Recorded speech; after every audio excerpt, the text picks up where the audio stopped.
சில பேர் நினைச்சுக்கிறது எனக்கு வாச்ச பொண்டாட்டி தான் சண்டைக்காரி, ஊர்ல இருக்கவெல்லாம் அமைதியா இருக்கிறான். போய் பக்கத்து வீட்டுல போய் பாருங்க, அங்க போய் சொல்லுவாங்க, என் மனைவியை பத்தியா நீங்க அப்படி நினைச்சீங்க?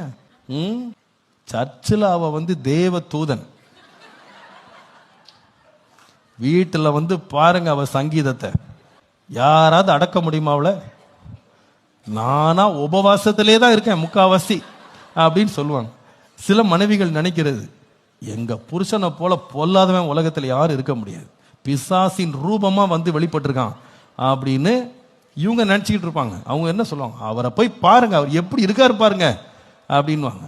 அவங்ககிட்ட போய் கேளுங்க, சொல்லுவாங்க, உங்களுது கருப்பு பிசாசு, என்னது ஒளியின் தூதன், வெளிய பிரகாசமா இருப்பான், ஆனா அவ்வளவு கேடு பிடிச்சவன் அப்படின்னு சொல்லுவாங்க. எல்லாருமே பர்ஃபெக்ட் கிடையாதுன்றத முதல்ல புரிஞ்சுக்கணும்.